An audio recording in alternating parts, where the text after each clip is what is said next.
You can feel when a company has good culture, when a group of people have good culture. And it doesn't matter how big or how small the organization is, good culture is good culture. And it starts, I think it's very intentional.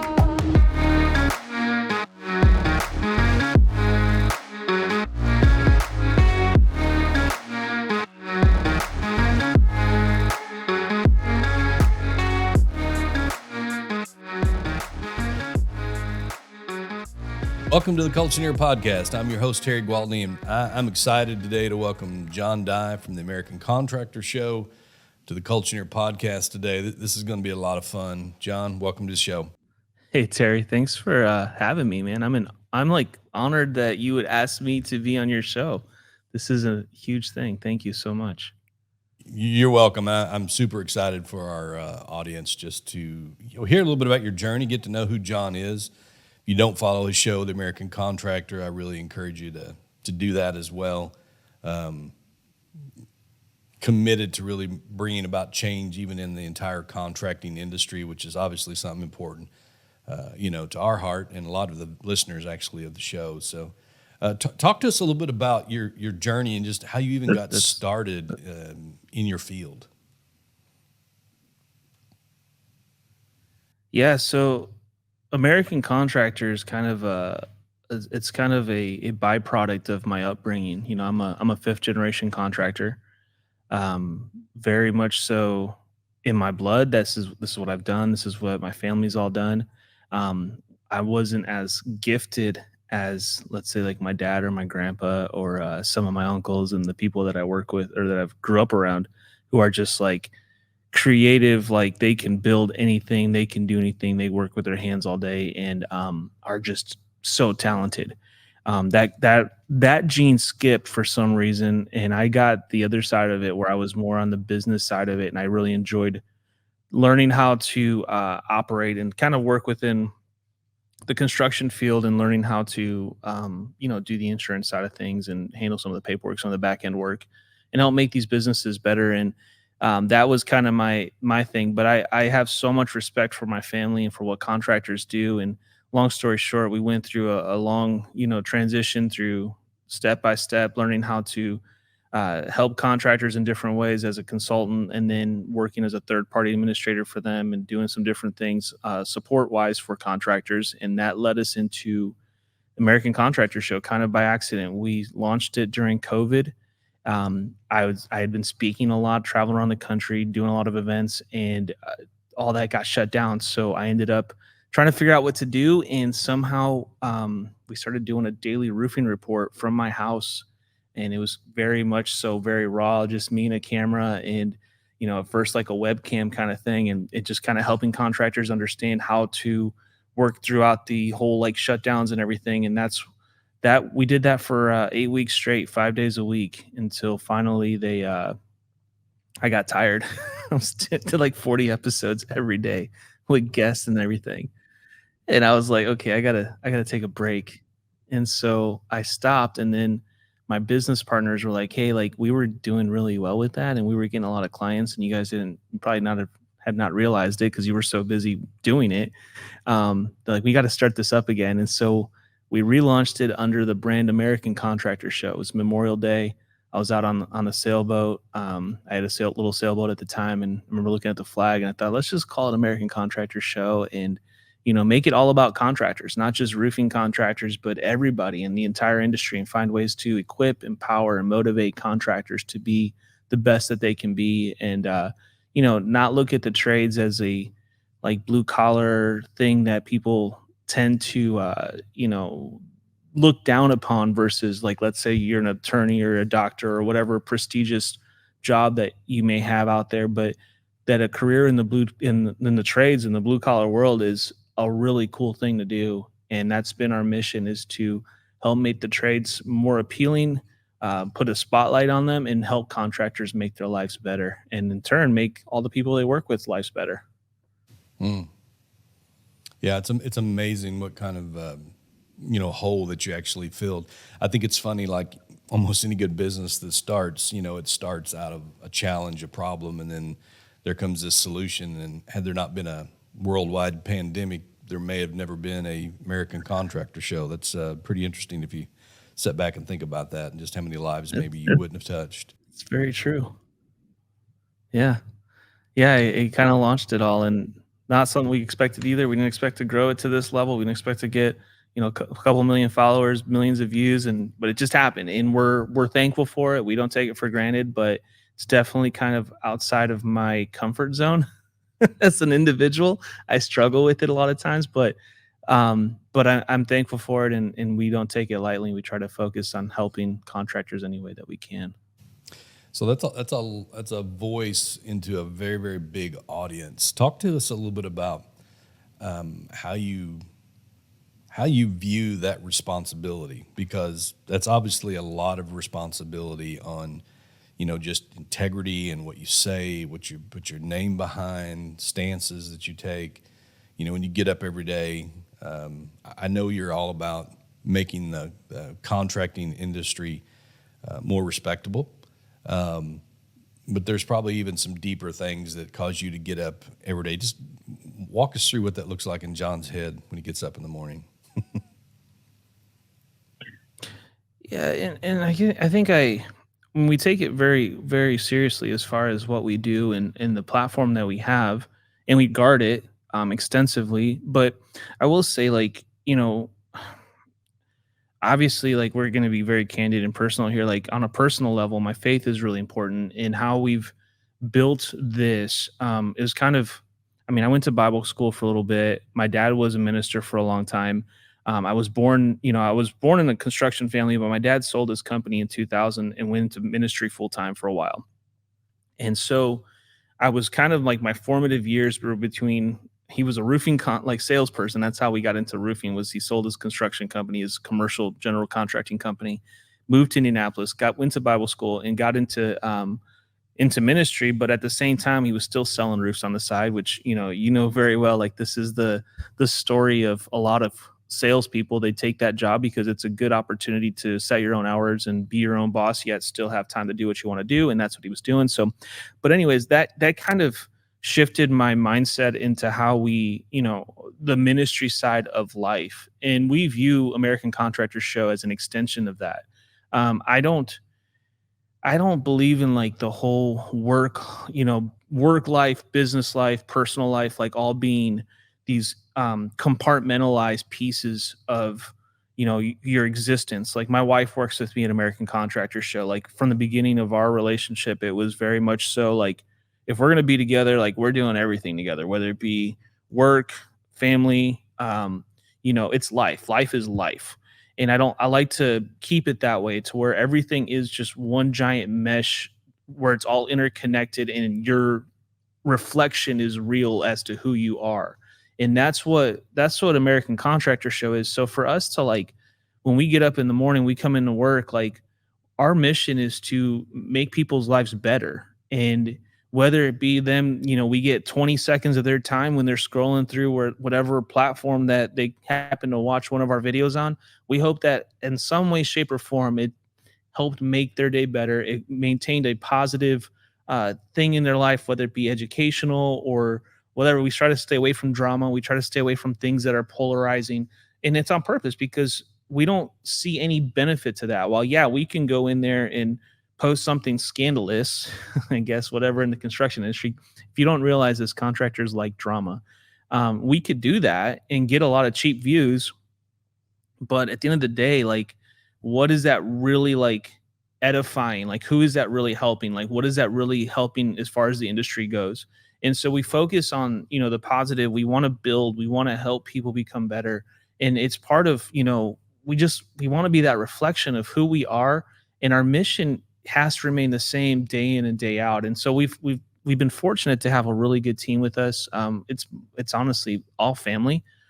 People may not realize this, but my team is, my cousins work with me, my wife works with me now, my nephew's with us. Like, we're all family here. We're all working for the same mission, and it's all under the same umbrella, and we protect it so closely. Like, we keep it close to our hearts. Like, we keep everything as closed off as much as we can, to where it's treated just like a ministry. Like, the way I was raised, like, you're raised in a ministry home. It's, you have to protect the nucleus, you have to protect the family, you have to protect what you're doing in order for you to be effective, and not allow certain things into your life, and you got to be disciplined about it, and it's just part of what we're trying to do as a brand, and it's kind of weird to talk about that way, but it's just how we've built this from day one.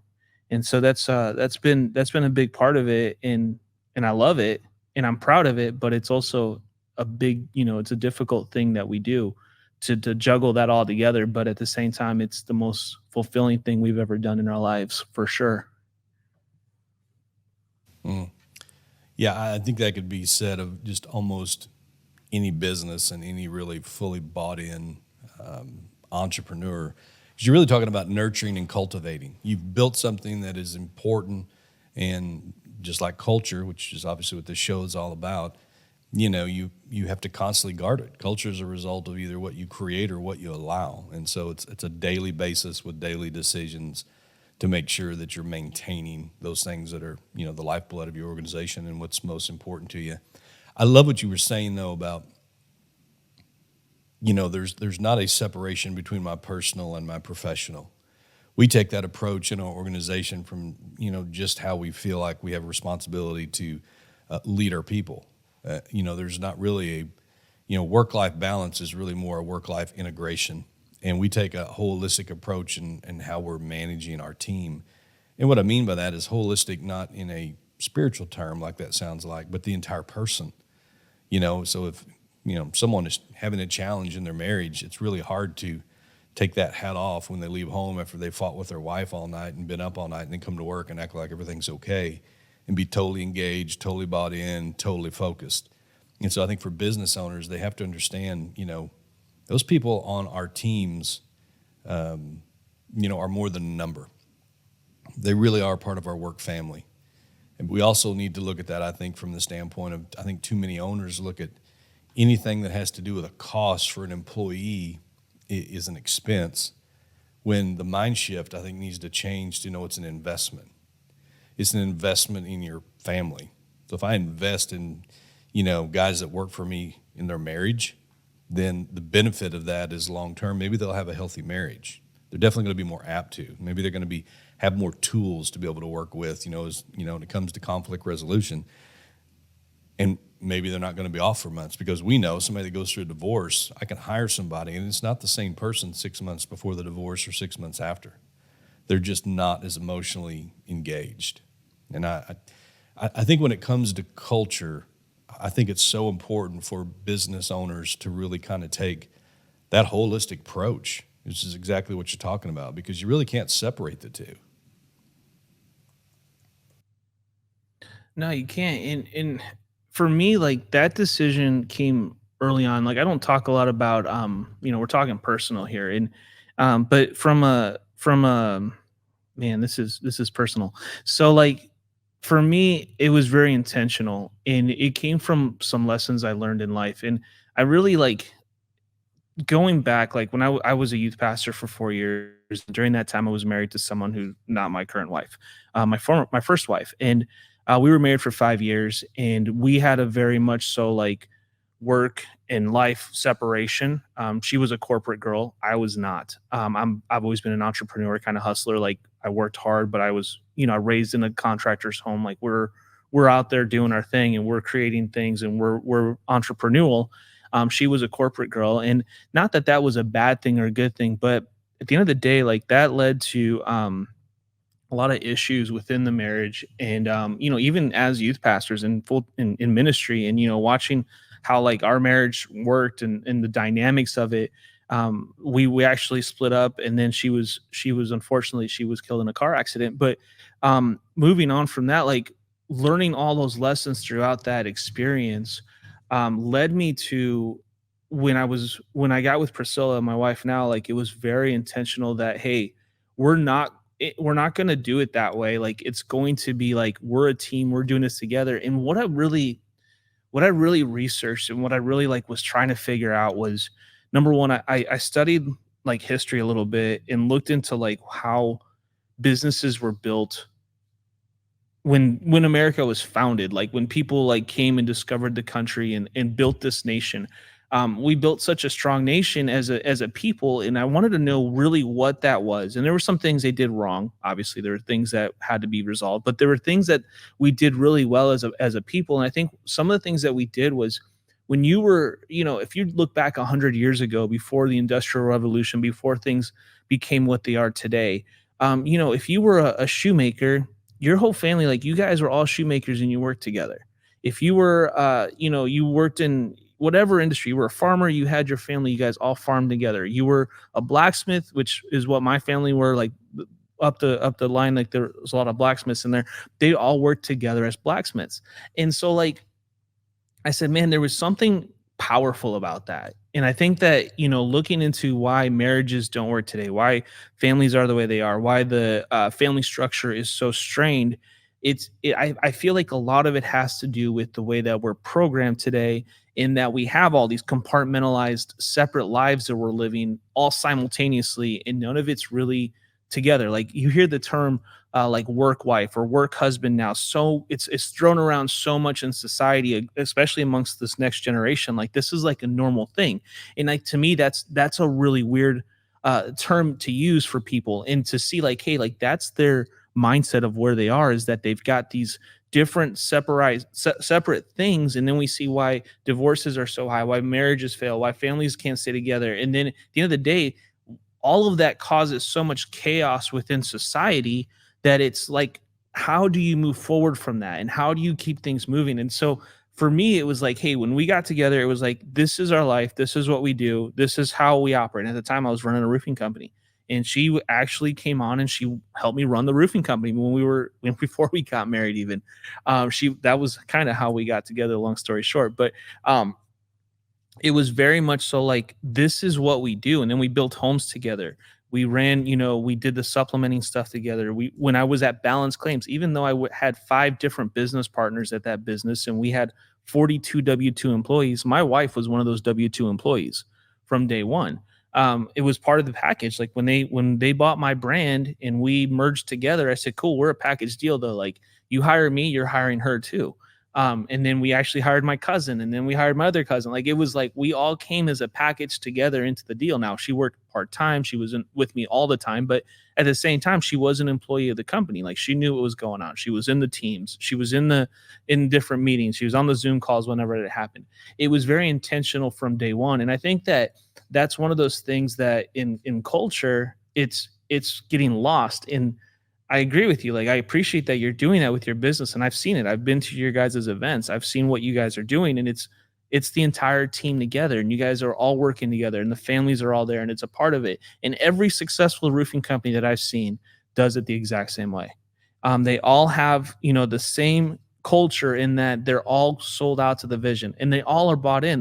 The wives are bought in, and the husbands are bought in. And so when they're bought in, dude, those sales reps go out and kill it. Like, the best sales reps I've ever seen, the guys that are doing 2, 3, 4, 5, $6 million a year in revenue, those guys, their wives are their support system. They're the ones behind the scenes helping make sure that everything's moving great. They're supporting them. They're making sure everything's going on, and they're working together. The ones that are struggling, usually that's not the case, or they have to hire assistants, or they have to go deeper, and it's a much more chaotic thing. And a lot of times I see a lot of those sales reps that are out working by themselves, doing their work thing versus life thing.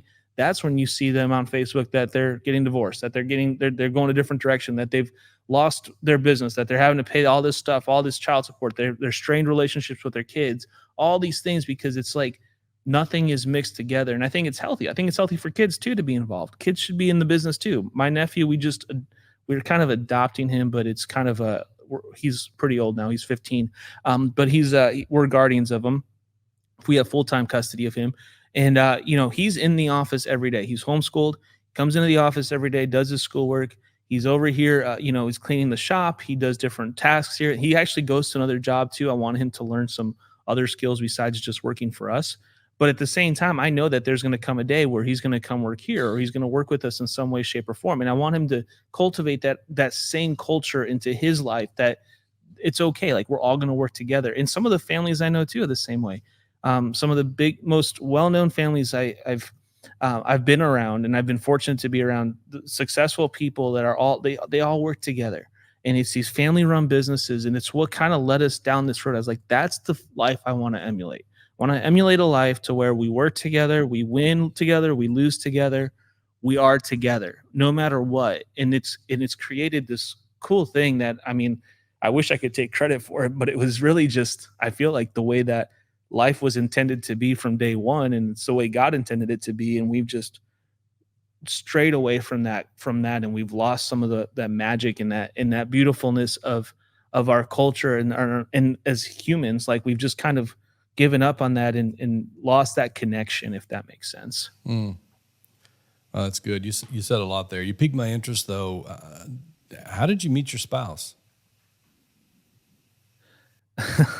So, all right, we grew up very I grew up in. I'll just be super transparent. I grew up in the Pentecostal organization, growing up in a very strict home, and a lot of my friends. I went to Pentecostal Bible College, and we went. We were very close knit, kind of a close knit organization. There's a lot of people. We're very well connected. When I was single, after my first wife passed away, there's all these little Facebook groups that people throw you in, and they're all Pentecostal people, apostolics in there. So I got in there, and I'm hanging out, and I chased my wife for almost a year in there. Like, we would talk for hours. She would literally, because I was traveling a lot. I was working in Colorado at the time, and so I would drive. She was from Kansas City, and I would drive through Kansas City back and forth. And I would always stop in Kansas City, and she would never hang out with me. And I was like, dude, how does this girl, like, talk to me on the phone? Like, we hang out like online, like we're friends, but like she will not hang out with me when I'm in town. And I get it. Like, she was going through stuff herself, and I didn't know what was really, like, there was stuff going on in the background, but she just wasn't really ready for that. So, anyways, long story short, I moved back home. I started up a roofing company, and because I was running crews in Colorado, I wanted to be home. And I love Colorado. It was great, but it was definitely not Indiana. And I'm kind of a boring person. So I was back home doing my thing, and I had to fire my assistant because she had shown up. I'd hired this girl that worked for me years ago. I ran a little coffee shop, and she worked there for us. And so I hired her there, and she showed up to work like one too many times hungover. And I was like, okay, I got to let go of this girl. Like, I need someone that can be here and working. And so, like, I need like a buffer. And so I called Priscilla one night, and I was talking to her about it. And she's like, well, you know what? She's like, I'll come out and help you for a couple weeks. And I was like, okay. So I booked her a flight from Kansas City, got her in. I had an extra car for her. Basically, I had everything ready for her, and I didn't realize it, but I had everything set up. She shows up. I put her in an Airbnb for a few days. I said, here's what we're doing. I just need to hire someone else. And she's like, she's a helper. She was like, look, we'll help you find somebody, whatever else. That day she shows up. One of my friends calls me, and he's like, I got extra tickets to Journey tonight. I can't use them. And I was like, Journey. I was like, huh. So we got tickets to go see Journey that night. And I was like, hey, do you want to go to this Journey concert? That was our first date. We went to a Journey concert. And since then, it's been like she's just never left. That one-way ticket never ended up back home. She stayed. We did business together. We started doing life together, and just she's never left. I don't know what to say. Can't get rid of her. No, she's amazing, and she's been cool. I mean, we kept her in the Airbnb as long as we could. She ended up moving into my house, and I went in. I'd bought a travel trailer, so I'd moved the travel trailer to our office, and because I was doing some adjusting work too, so like I went and stayed in. I lived in my trailer for almost a year, and then, well, we lived in it. I lived in it by myself for 6 months, and we got married. Kind of had a quick engagement, got married because it was like, hey, we're gonna go ahead and just do something small. I didn't want to do something crazy, so we went and had like a quick ceremony, like had my pastor marry us here in Indianapolis, had our family there, maybe like 100 people there, and then moved in together. I was building a spec home at the time.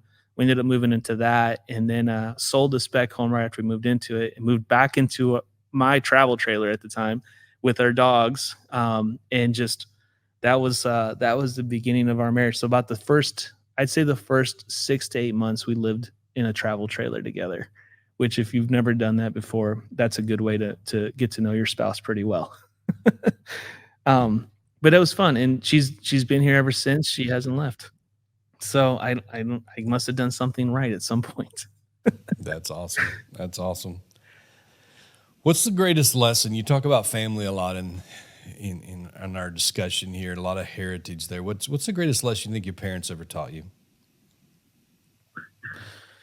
So my parents really, growing up, we all went to church together. It was never a question if we were going to go. We were always there. The doors were open. We were at church.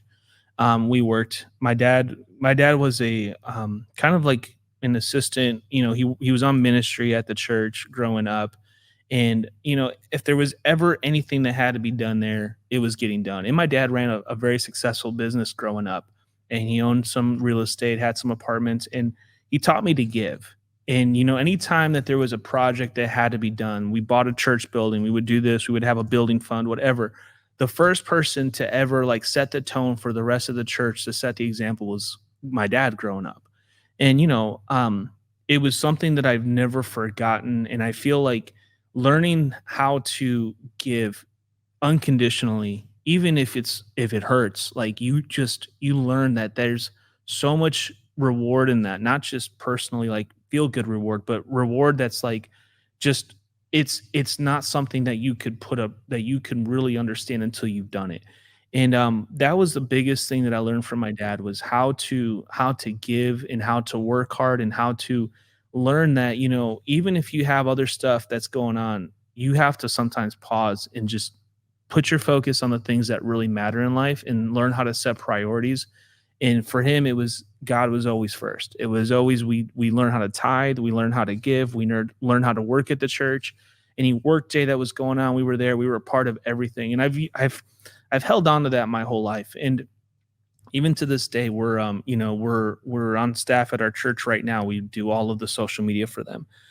My wife handles pretty much everything that has to do with graphics and everything, and we've been doing it now for the last couple of years. And we've been at this church for 5 years, and we're getting ready to actually move into a season where we're helping launch a new church here right down the street from our house, because we actually drive an hour to church one way right now. And so there's a church opening up right down the street where we're helping them out. Some high school friends of mine actually moved back here, and they're building this church. And so to me, like, that's exciting. I love that. Like, that's what I really want to do. That's what my passion is. And I'm in a weird place where I'm trying to move my life around, and stop my traveling and stop doing the stuff that I've been doing so much. I've traveled so much in the last 4 or 5 years that I feel like it's been taxing on, not just on me like as a person, but also I feel like I want to refocus and realign. And this is just like going back to my roots for me. Like, what is really important? What do we really want to do? What do I really want to accomplish in life? And what's holding me from that?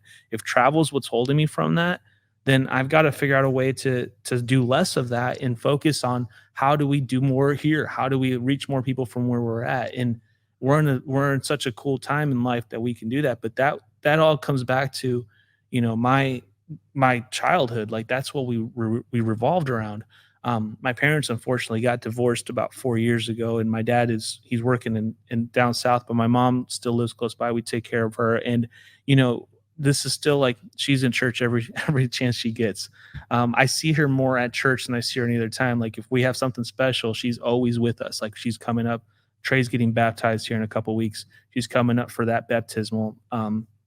Anytime we have special services, we have, whatever, she's always there. Like, she never misses anything. And so that to me is the most important thing that they could have ever given me. And I'm trying to do that with Trey, but at the same time, like, that goes back to we're getting really personal, Terry. That's the life that we've built.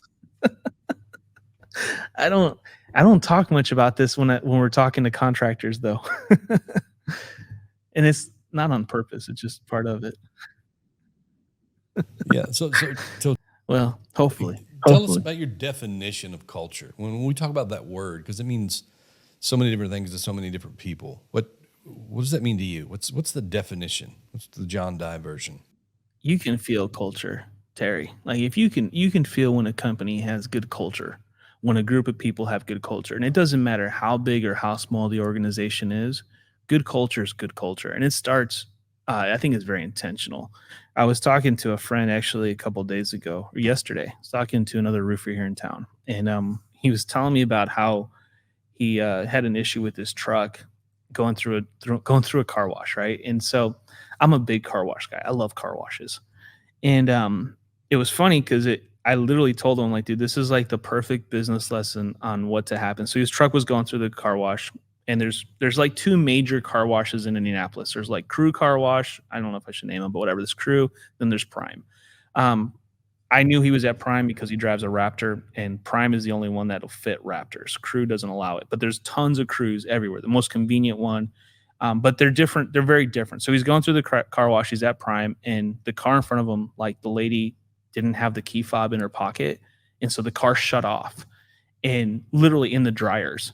And so his truck's about to roll into it. He finally sticks the truck in park, and it's like bouncing around on little things. And, he's trying to help this lady get her car out of the car wash. Meanwhile, the car behind him is about to hit him, and he's freaking out. So he had to run all the way to the front of the car wash and tell the kids that, hey, shut this thing down. Like, we're about to have some major problems in here.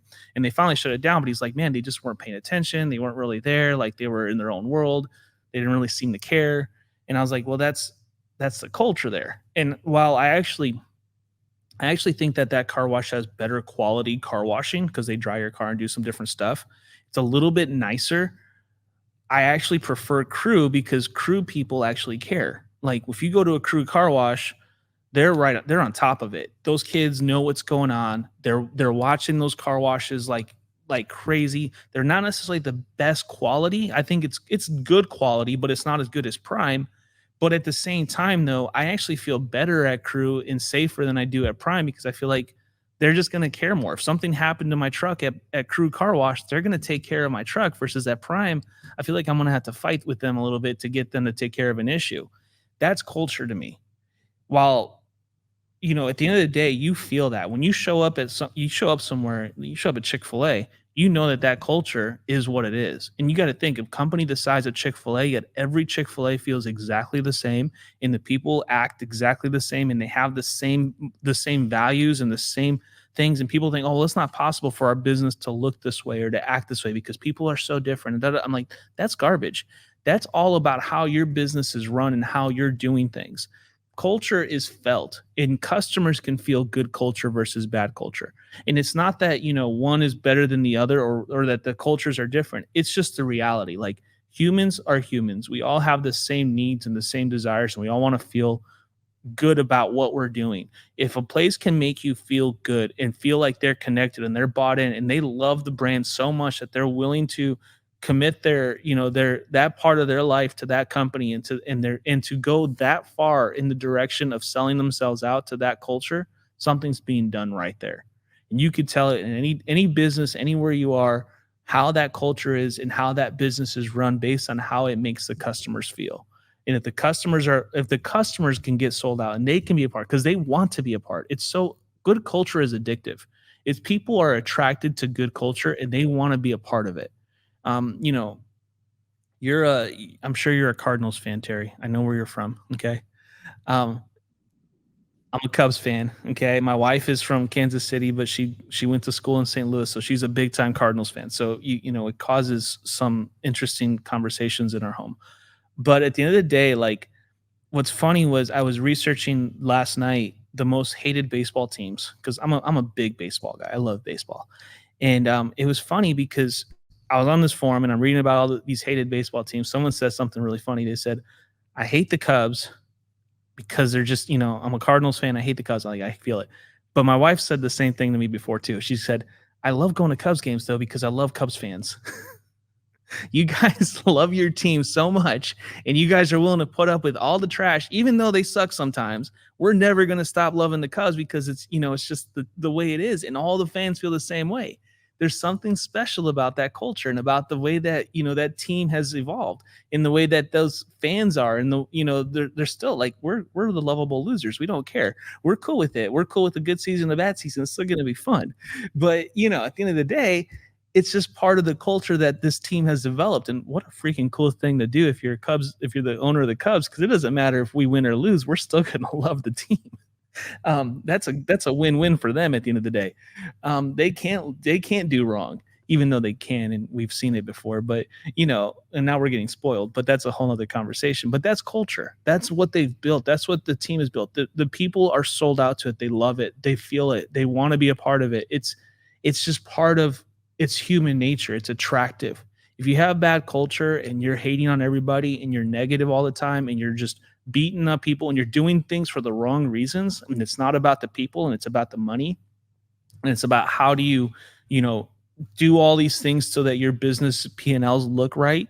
That's what you can't put a number on. And this is where private equity is kind of funny, because we know we've talked a little bit about private equity, Terry. They are buying these businesses, and I can tell you right off the bat which private equity firms are going to fail and which ones are going to win. And the reason I know it is because the ones that are buying businesses and then letting the owners go within 2 or 3 months, they're going to fail.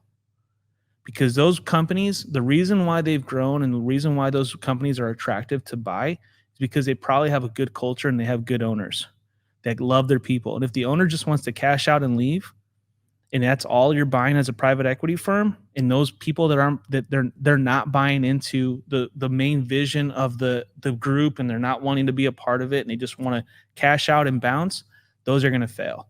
But the ones that are smart about it and understand, like, hey, we're going to bring this company and we're going to help them, we're going to provide cash, but we're not going to like mess with the culture, we're going to leave the ownership in place, we want the owners to be bought in, they're managing these businesses. Yeah, they're going to take some chips off the table, but at the end of the day, they're going to stay on for 2, 3, 4 years minimum.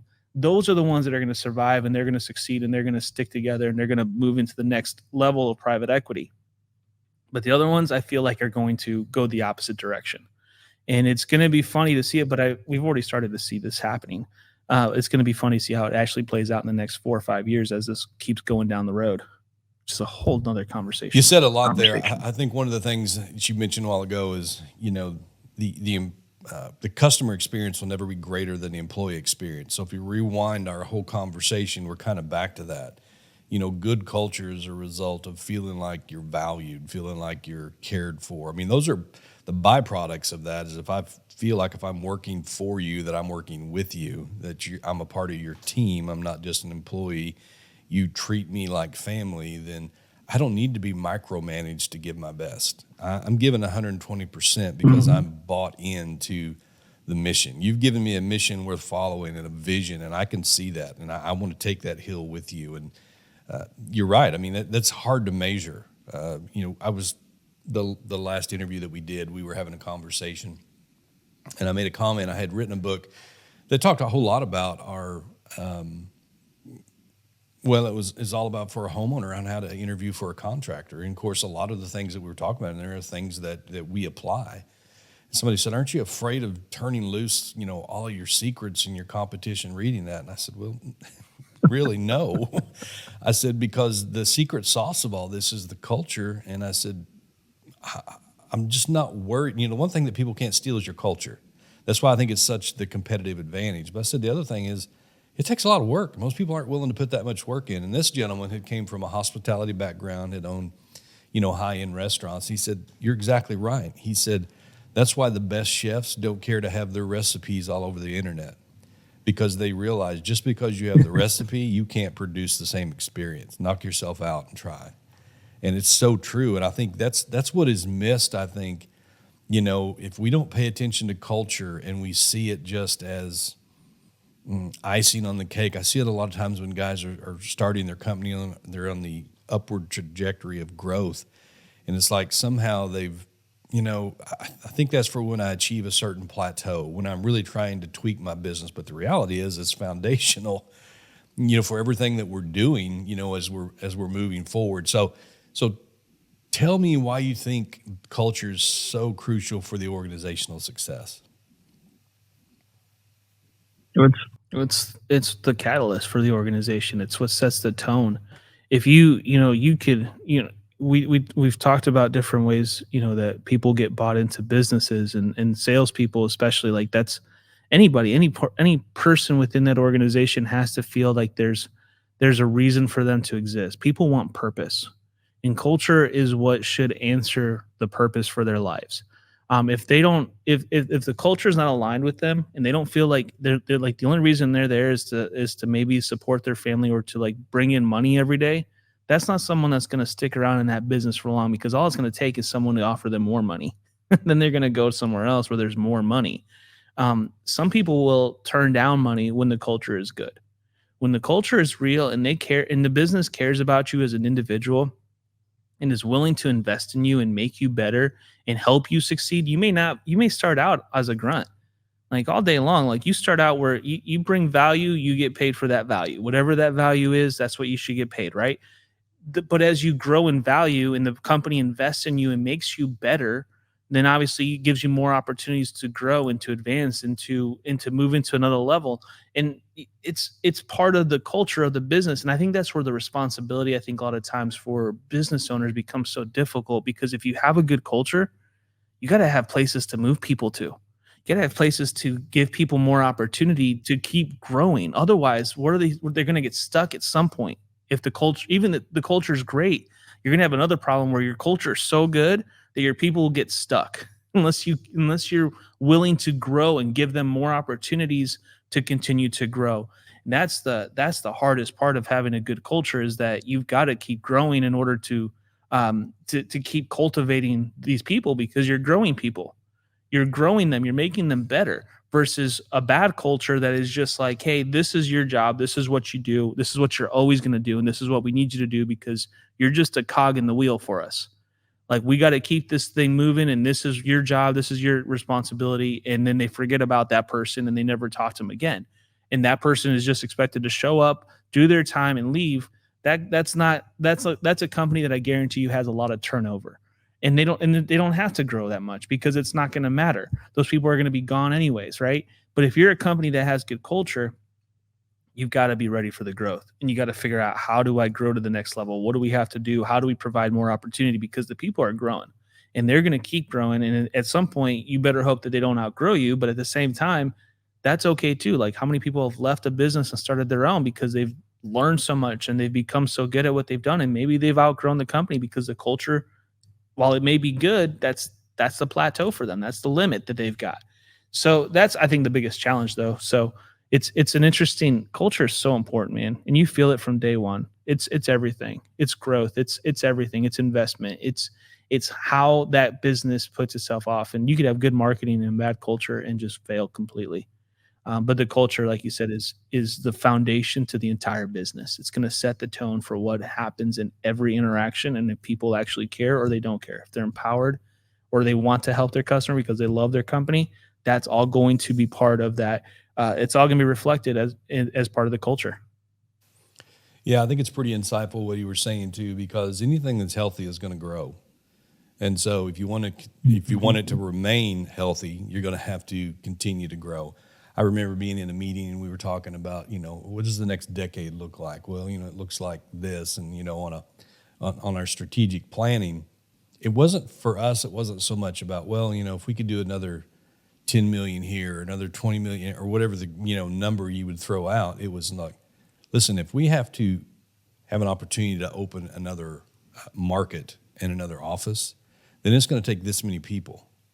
And so that many people means we have an opportunity to influence that many families, because we will provide that many jobs. And so for us, it was working it backwards, because the vision and the mission of what we're setting out to do was far more important than the bottom line. Now, you got to pay attention to the bottom line. Obviously, you can't be in business, you can't provide for families, you can't pay vendors, and so on and so forth. But the point is it's really not an option not to not grow, because you want to be able to help more people. And to your point, if your culture is healthy, you're developing potential. And so you're building your bench. Nobody wants to sit on the bench forever. And so you've got to continue to have that growth in order to be able to provide those opportunities. And I think some of the most challenging things that we're facing today, industry-wide and not just in a trades industry, is retention and recruitment. And it goes back to what you were talking about a while ago. There's always somebody going to offer more money because they see, well, somebody works at such and such, and we really admire that company. And if I can just hire that person, that'll help change the dynamics of my culture. And then the person that's being recruited is like, well, I really want to make more money, and this would be more helpful for my family, and so I'm going to make the move. And many times, both of those decisions, if you're not careful, are very short-sighted, because there was more to it than money, and you may find out your paycheck looks bigger, but you weren't valued. And so then you're not even happy. And so now you're looking to go somewhere else. And the people that lured you over realize, well, I'm paying them more and I could have hired somebody less, and my culture is exactly the same. My team's still disengaged, it's still toxic, it still doesn't give me the competitive advantage that they have. I don't understand what's going on. And it really all boils, again, all the way back down to culture. So it affects retention, and it also, affects recruitment, which is, everybody's dealing with that. No, it's everything, and you grow or culture, good culture and comfort don't go hand in hand as far as an owner Well, goes. that's good. You have to be okay with you gotta go and move. You gotta be able to open those new markets. You gotta be able to be willing to give people more opportunities to keep things moving. Because you're right, like, it all goes hand in hand, and growth is the bottom line, and it's gonna equate to growth and, on your level too, where a lot of business owners, they're seeking that comfort. Because owning a business is a grind, and I think all of us at some point are like, "Man, it would be nice to just be able to sit back and take some time and do some cool things," but then it's like, you got such a huge responsibility on your shoulders, especially if you got a good culture that you have to continue to grow. Yeah. What advice would you give It's the next crazy. what advice would you give the next generation of leaders on just building and nurturing a culture? Oh man, if you're gonna start building and nurturing a culture, you've got to first, know yourself. You got to have some self awareness. That's probably the most important thing. What do you do? Like, track yourself. What do you do? What do you do with your time? What are you trying to accomplish? What are your goals? You got to set all these things in motion. Maybe sometimes it's you may think, man, I really want to be a leader and I want to have my own business, but understand like the responsibility with that.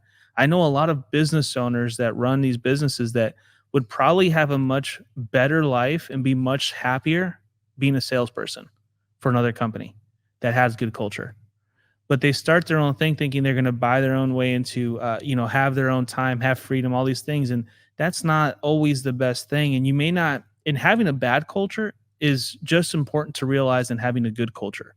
If you have a bad culture and it's affecting people's lives in a negative way, how do you combat bad culture? How do you realize you have bad culture? You've got to do some serious self-assessments about your business, about who you are as a person, what you're trying to accomplish, what is your real goal and your real motives, and then realize how is that going to affect your team? What is going to happen with your business? Because if your business is just a revolving door for people to come in and come out and come in and come out, that's a bad thing on your company, and that's something that is going to cause you, it's never going to allow you to have real peace that you're looking for.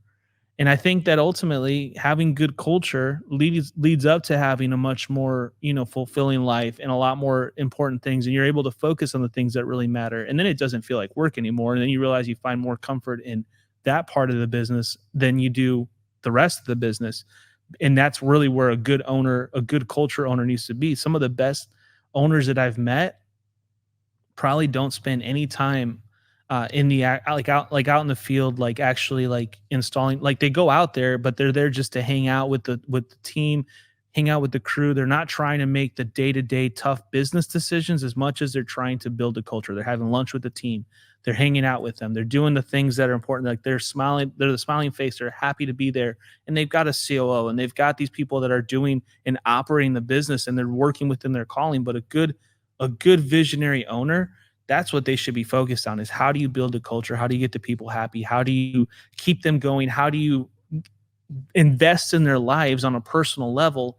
That's the stuff you got to be focused on. And that's the thing where you've got to have that self awareness. What is it really that you're about? Are you really in the right role? Are you really doing the right thing? Because what you're doing is affecting people, and it's going to change how they view life, how their home life is, everything about it. And those lessons are so important. I've had to learn those lessons in the past. There's been times where I've not been a good leader, and I'd be like, man, I sucked as a leader, and I did the wrong stuff in these situations where I could have done something different and had a whole different uh, output. And it makes you realize, like, what are you really laid out to do? And I've learned, like, hey, I work really well, with partners and with in a corporate environment, because it allows me to do what I do best and not focus on and it gives me the freedom to be the best version of myself versus trying to do all these other things that you're not really designed to do.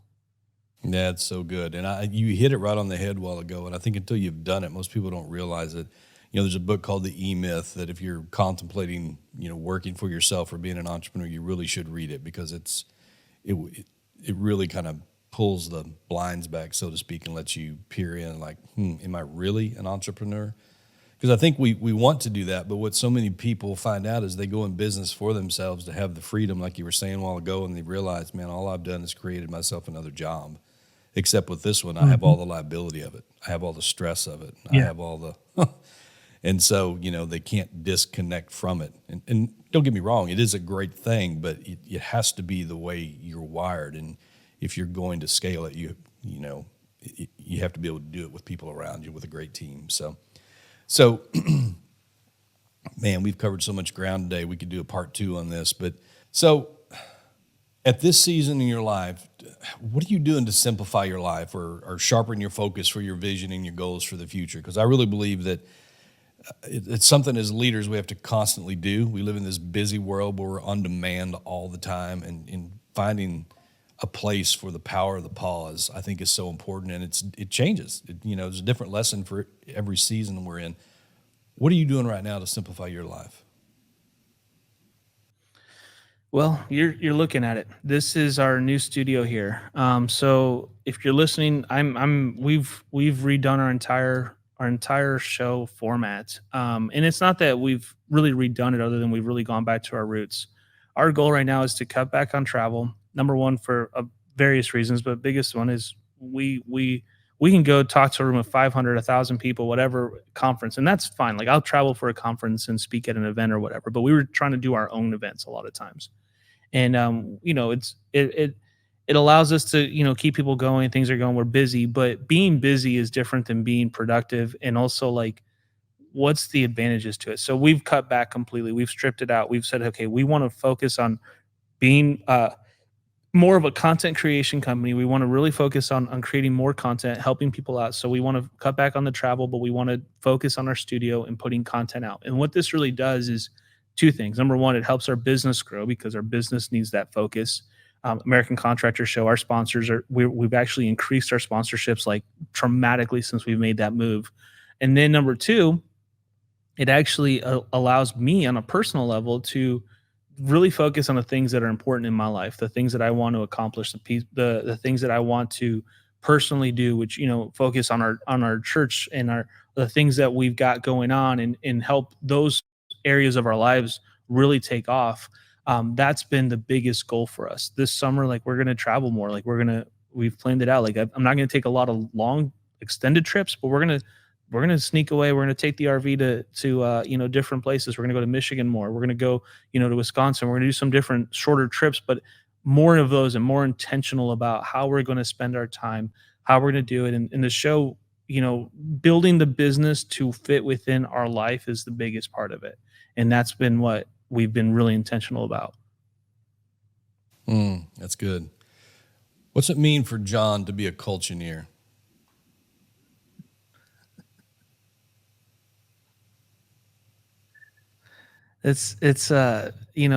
We obviously we have our culture here, and we love it, and we want to keep it going. It's the hardest part for me now is we have to bring on some more staff, and we got to figure out how we want to do that and how we want to accomplish that and to fit in within the culture. I told you this is family run.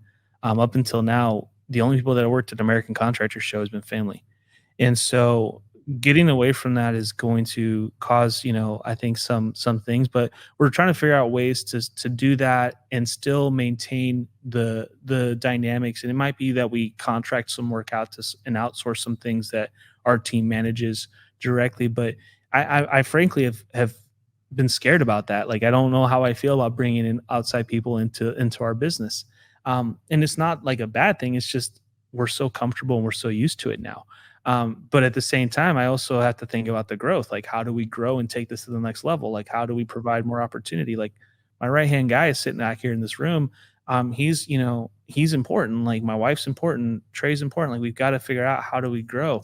And so that's the next step of growth for us, and what we got to figure out as far as maintaining that culture. And having conversations like this are super helpful. Your book's really helpful, like understanding like how important it is the foundation to what we're doing.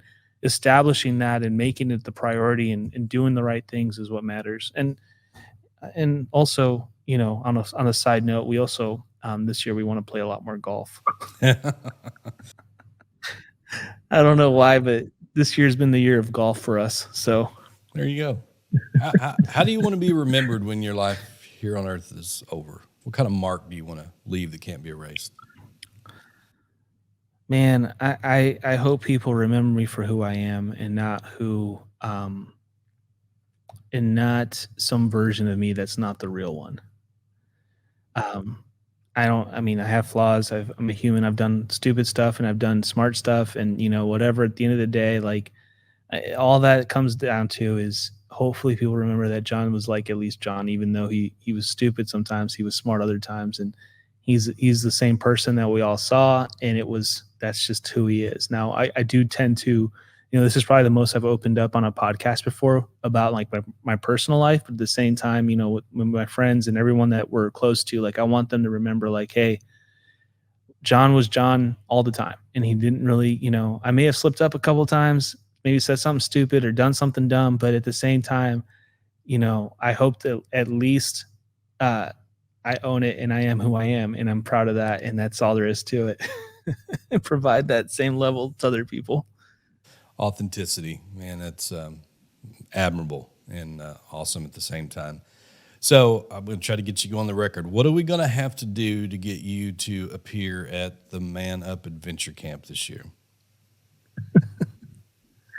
I'm down. You know that, and I feel bad because I know we were supposed to come out that for that men's event, and I really wanted to be there, and it just the timing. There was stuff that happened. This is what I'm talking about, Terry. Like we have had last year was a tough year for us too because we were traveling a lot, and I was trying to make up and overcompensate for some things that we had to overcompensate for. We had a grind last year, but at the same time, like this is what I'm talking about. I want to do more events like yours. I want to be a part of the stuff that you guys are doing. I want to hang out with you guys. I want to do more things. Be out there. I want to go check out the farm. I haven't been out to your new ranch at all. I need to get out there. And so, in fact, I'm going to be in St. Louis in like 2 weeks. We'll talk about that later. But I've got to go to St. Louis for a baseball tournament, and so for my nephews, and so I want to come down and spend a couple days or do something at least and hang out and just kind of get to know things. But this is you tell me, give me some dates. I know you talked to me on the phone a couple days about some stuff. I'll put it on my calendar now and we'll figure it out. But dude, I feel bad. Like I should have already been there. I apologize. This is my fault. But this is part of what we're doing. Like we're restructuring everything to make that possible. Yeah, that's awesome. No, we'll talk more about that. I just think, there's a lot of things that we have a heart for the same things, and I think being able to collaborate maybe will result in helping a whole lot more people. But the Man Up Adventure Camp's October 25th through the 27th, so that's a Friday evening through a Sunday morning.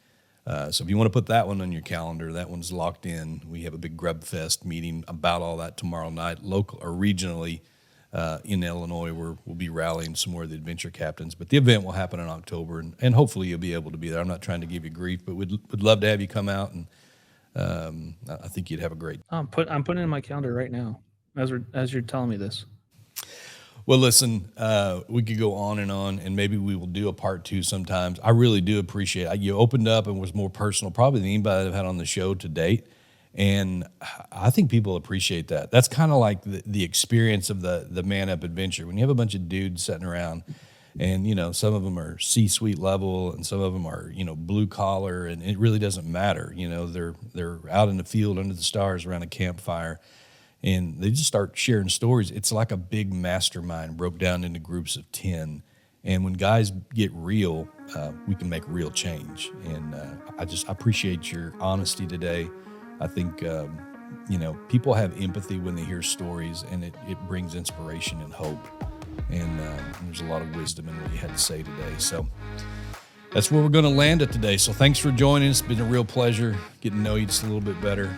And guys, remember, culture is only healthy as the leader, and legacy is not always what you leave behind, but it's more so what you leave in people. We'll see you next time on the Culture-neer podcast. Terry Gwaltney from the Culture-neer podcast. Listen, I want to say thank you for listening to the podcast today. I also want to encourage you to help us get the message out to more people. If you could like, share, and review this, content on wherever you consume it. You go into YouTube or LinkedIn or just whatever your social media channels are, and you could even share it. That would be a big help to us here at the Culture-neer podcast.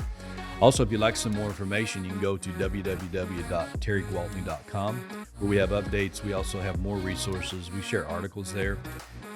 And you also can find our new book there called The Culture-neer. Again, we want to thank you again for taking time just to listen to the podcast or view it on YouTube. It's our goal to spend 20 or 30 minutes each time we're together to help grow your culture to a point where your employees refuse to leave and your customers can't resist. This is Terry. We'll talk to you soon.